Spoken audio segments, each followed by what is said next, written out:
Zimepita siku 14 toka mdogo wangu Humphrey Polepole ametekwa na ndugu Mafwele. Wewe zombie. Genge la Mafwele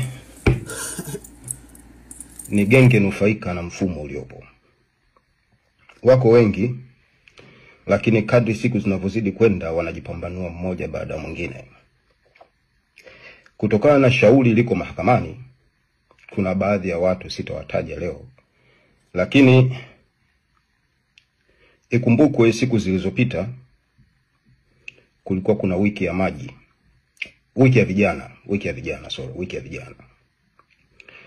Na wiki hii ya vijana ilifanyika mkoani Mbeya. Waziri mwenye dhamana alipokuwa akipita kwenye mabanda kukagua sijui ilikuwa ni shughuli gani, alieleza waziwazi kwamba anajua Humphrey yuko wapi. Bwana Ridhiwani, ukibisha kuna video na kuna sauti zilikuwa ziko recorded, na ulikuwa muongozana na ndugu mmoja anaitwa Nyaisa. Nafikiri huyu bwana ni mmoja kati ya maafisa wa wizara. Sasa ndugu Ridhiwani, nikwambie kitu kimoja. Wewe ni mnufaika wa mfumo. Unafanya shughuli zako, unarudi nyumbani, unatulia na mkeo, unafurahi. Katika yale mazingira ambayo mmeyafanya mpaka sasa, ukiona wewe binadamu wa kawaida unafurahi, jiulize mara mbili.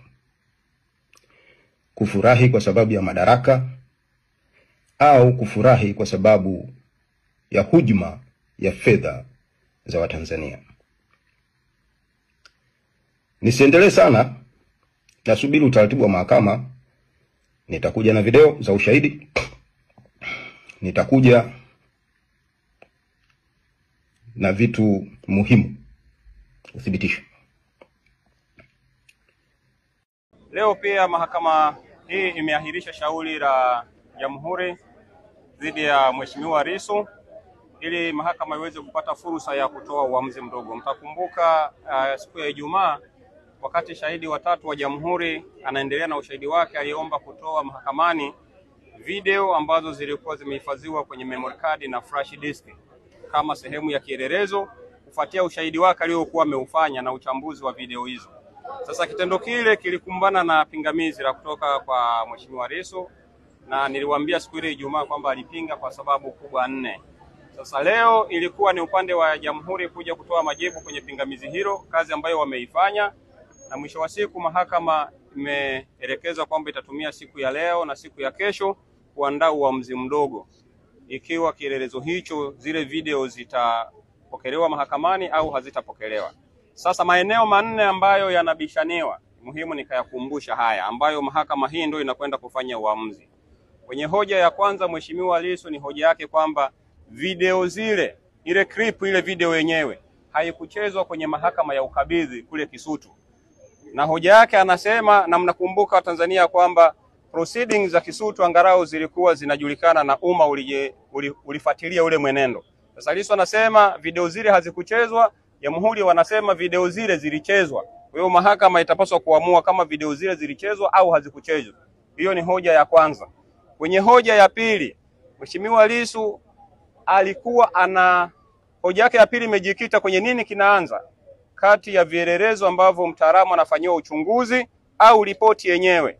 Kwa maoni ya Mheshimiwa Lissu na maelekezo yake na submission zake na mawasilisho yake ni kwamba Jamhuri walipaswa waanze na ripoti ya mtaalamu, halafu baada ya ripoti hiyo mtaalamu huyo aombe kutoa vitu alivyofanyia huo uchunguzi. Lakini Jamhuri wanasema wao wanaweza wakaanza na chochote kwa sababu ni mpango wao wa namna ya kufanya hayo, wa namna ya kuendesha shauri lao. Sasa hoja ya tatu ambayo inabishaniwa hapa mahakamani ni uhalali wenyewe wa shahidi. Shahidi alipokuja mahakamani alijitambulisha kama mtaalamu wa mitandao, anaitwa forensic expert.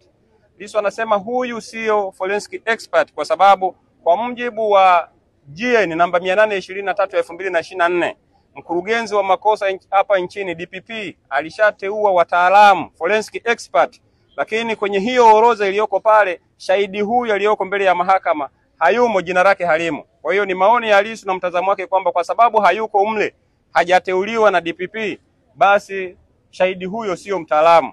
Na ya mwisho, hoja ya mwisho inayobishaniwa ni kuhusu ule mnyororo, chain of custody, mnyororo wa hizo exhibit, wa hicho kielelezo chenyewe, hiyo flash na hiyo memory card.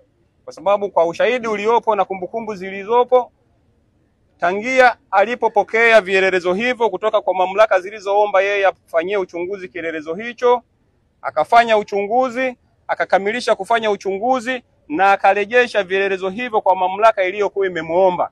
Shahidi hakuwa amesema au hakuwa ameionyesha mahakama vielelezo hivyo baada ya kurejea kwa mamlaka iliyomuomba fanya uchunguzi alivichukua lini hadi leo au hadi siku hiyo ya Ijumaa alipoomba kuvileta hapa mahakamani. Sasa kwenye sheria kuna utaratibu wa kuandika. Unapopokea kitu unaandika tumepokea hiki kitu kwa ajili ya 1 2 3, unaandika, una sign, alafu ukimpa mtu mwingine pia unamwambia bwana nimekukabidhi kielelezo hiki kwa ajili ya jambo fulani. Ukimpa mtu mwingine pia unasema nimemkabidhi mtu mwingine.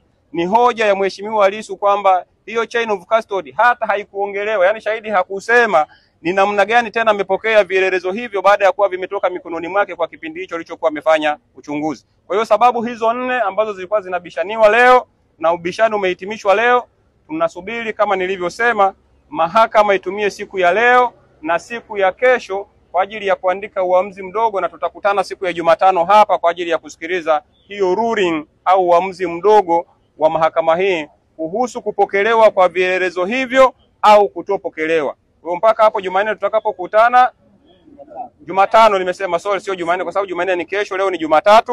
Kwa hiyo mahakama leo Jumatatu siku iliyobaki wanafanya hiyo kazi, kesho Jumanne wataendelea kuandika huo uamuzi, na siku ya Jumatano tutakutana hapa Mahakama Kuu kwa ajili ya kusikiliza uamuzi huo wa mahakama. Na ni saa 3 asubuhi kama kawaida, wale ambao tunakuja mahakamani tufike kwa muda huo. Asanteni sana.